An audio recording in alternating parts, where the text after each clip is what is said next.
اللہ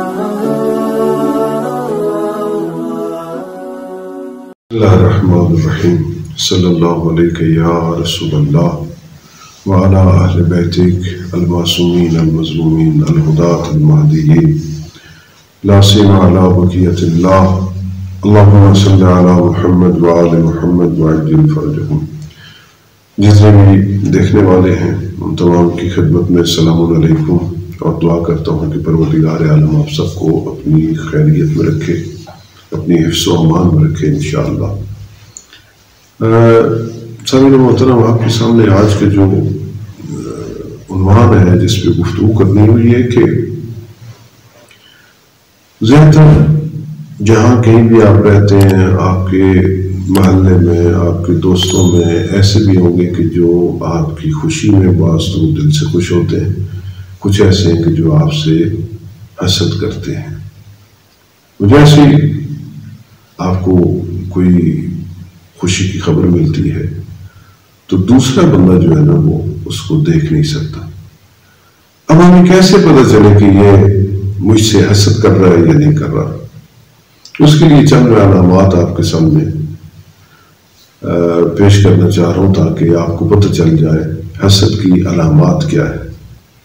ایک تو یہ ہے کہ جو بندہ حسد کرتا ہے وہ دوسرے بندے کی پیٹھ کے پیچھے بات کرے گا، حاضر نہیں یہاں پہ نہیں، اس کی برائی اس کی پیٹھ کے پیچھے کرے گا۔ دوسری علامت یہ ہے کہ حسد کرنے والا جو ہے وہ چاپلوس ہوتا ہے۔ جیسے آپ کہیں ان کے سامنے آ گئے، آپ کے منہ پہ ایسی ایسی تعریفیں کرے گا کہ آپ بھی خود پریشان ہو جائیں گے، ایسی ایسی باتیں جو صفات آپ میں ہے ہی نہیں وہ بھی بیان کر دے گا۔ اور اسی طرح حسد جو کرنے والا ہے، اگر آپ پریشان ہیں، کسی تکلیف میں، خدا نہ کرے آپ کے اوپر کوئی مصیبت آئی تو وہ شخص اس ٹائم وہ مسکرا رہا ہوگا، اپنے اندر خوشی محسوس کر رہا ہوگا۔ اور اس کے برعکس بھی ہے کہ اگر آپ کو خوشی محسوس ہوئی، اللہ نے کوئی آپ کو نعمت دی، کسی امتحان میں پاس ہو گئے، کوئی آپ کا انعام نکلا، کہیں سے آپ کو اچھی خبر ملی، وہ شخص جو ہے آپ سے بیزار ہو جائے گا، پریشان ہو جائے گا، آپ سے دشمنی اور عداوت کرنا شروع کر دے گا۔ یہ علامت ہے۔ اور سامعین محترم، اس کے لیے بھی فرمایا کہ اس حسد کی بیماری سے اپنے آپ کو بچانا چاہیے۔ حضرت علی علیہ السلام فرماتے ہیں کہ حسد ایسی بیماری ہے کہ سب سے پہلے حسد کرنے والے کو جلا دیتی ہے، بجائے یہ کہ وہ سامنے والوں جس سے حسد کر رہا اسے تکلیف ہو، سب سے پہلے حسد کرنے والا اپنے آپ کو نقصان پہنچاتا ہے۔ پیغمبر اسلام حضور سرور کائنات مسجد میں تشریف فرما تھے اور صحابہ کرام ان کی بس میں بیٹھے ہوئے ہیں، ہر کوئی حضور سرور کائنات سے مستفید ہو رہا ہے۔ اور پیغمبر اسلام کی ایک عادت یہ تھی کہ جب بھی کوئی بات فرماتے، کسی واقعے کو نقل کرنا چاہتے تاکہ صحابہ کرام کی جو اس بز میں محفل میں بیٹھے ہیں ان کی توجہ میری طرف رہے، وہ ایک سوالی انداز میں ایک بات کو بیان کرتے ہیں۔ مثال کے طور پہ پیغمبر اسلام فرماتے ہیں مثلاً کہ اگر آپ چاہیں تو میں بتاؤں بہشت میں سب سے پہلے کون وارد ہوگا، یا قیامت کے دن جب اٹھیں گے وہ کون لوگ ہوں گے جو سب سے پہلے اٹھیں گے، حوض کوثر پہ میرے پاس سب سے پہلے کون آئے گا، اگر چاہتے ہیں میں بتاتا ہوں۔ اس طریقے سے تاکہ دوسروں کی توجہ بھی ساتھ رہے، بات جو ہے نا گہرائی تک ان تک پہنچ جائے۔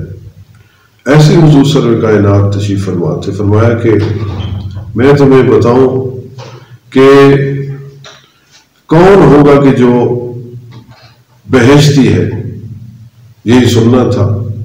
کہا یا رسول اللہ کیسے پتہ چلے گا؟ فرمایا کہ جو بندہ ابھی دروازے سے وارد ہوگا وہ جنتی ہوگا، سب حیران، اب یہاں سے اٹھ کے تو جا نہیں سکتے تھے کہ وہ دوبارہ آئے، یہ دیکھ رہے تھے کہ اب کون آتا ہے جس کے بارے میں پیغمبر اسلام نے جنت کی بشارت دی ہے۔ تو دیکھا کہ ایک دیہاتی تھا، ایک بزرگ سفید ریش، وہ مسجد میں وارد ہوا، فرمایا یہ شخص جنتی ہے۔ دوسرے دن بھی ایسے ہی جب حضور سرور کائنات درس دے رہے تھے تو فرمایا کہ آج پھر میں تمہیں بتاتا ہوں، جو شخص ابھی اس دروازے سے وارد ہوگا وہی جنتی ہوگا۔ پھر صحابہ کرام نے دیکھا وہی شخص آیا، بیابان کا رہنے والا دیہاتی عرب، یہاں تک کہ تیسرے دن بھی جب ہی شخص آیا فرمایا کہ یہ شخص جنتی ہے۔ اب صحابہ کرام ان کے ذہن میں یہ سوال پیدا ہوا کہ ہم دیکھیں تو صحیح ہے شخص کیسے جنتی بن گیا کہ حضور سرور کائنات اس کو جنت کی بشارت دے رہے۔ یہ شخص جاتا ہے، مدینہ کے باہر اس کا خیمہ تھا، کچھ بھیڑ بکریاں اور اپنا جو ضرورت کا سامان تھا وہ اس کے پاس ہے۔ تو ایک شخص جن کا نام عبداللہ بیان کیا جاتا ہے، یہ ان کے پاس جا کہتے ہیں کہ اے عبد خدا، اگر آپ چاہیں اجازت دیں تو آج رات میں آپ کے پاس ٹھہرتا ہوں۔ یہ دیکھنا چاہ رہے تھے کہ یہ بندہ جو ہے کون سا ایسا اس کا عمل ہے کہ جس کی وجہ سے پیغمبر اسلام نے اس کو جنت کی بشارت دی ہے۔ جیسے ان کے پاس رات رکا، کھانا پیش کیا، کھانا کھایا، باتیں کی اور سو گئے۔ کوئی عبادت کے لیے کوئی مصلی نہیں بچھایا، رات کو قیام نہیں کیا، سجود نہیں کیا، سو گئے۔ صبح اذان کے ٹائم اٹھے تو جب جانے لگے تو انہوں نے جانے سے پہلے کہا کہ میرا یہاں پہ رکنے کا مقصد یہ تھا، میں چاہ رہا تھا کہ میں آپ کے اندر وہ صفات دیکھوں کہ جس کی وجہ سے پیغمبر اسلام نے فرمایا یہ شخص جنتی ہے۔ کہا کہ بتاؤ تمہارے اندر کون سی ایسی خصلتیں ہیں جس کی وجہ سے تم جنتی قرار پائے۔ اس ضعیف شخص نے بڑا بہترین جواب دیا جو ہمارے لیے بھی ایک عبرت کا مقام ہے اور عمل کرنے کی ضرورت ہے۔ کہا کہ اللہ نے جو کچھ مجھے دیا ہے میں اس پہ راضی ہوں، مجھے اس کے علاوہ کسی اور چیز کی خواہش اور تمنا نہیں۔ اور اسی طریقے سے فرمایا یہ جو کچھ اس دنیا میں اللہ نے مجھے دیا ہے یہ اگر لے لے تو پھر بھی میں اس کے اوپر اتنا پریشان نہیں ہوں گا، ویسی زندگی ہے جیسے میری ہے۔ اور تیسری چیز فرمائی کہ میرے اندر کسی خلق خدا کے بارے میں کینہ نہیں ہے، میرے دل میں کسی کے بارے میں عداوت نہیں رکھتا، کینہ نہیں رکھتا۔ اور چوتھی چیز جو بیان کی، کہا کہ میں کسی بشر سے حسد بھی نہیں کرتا۔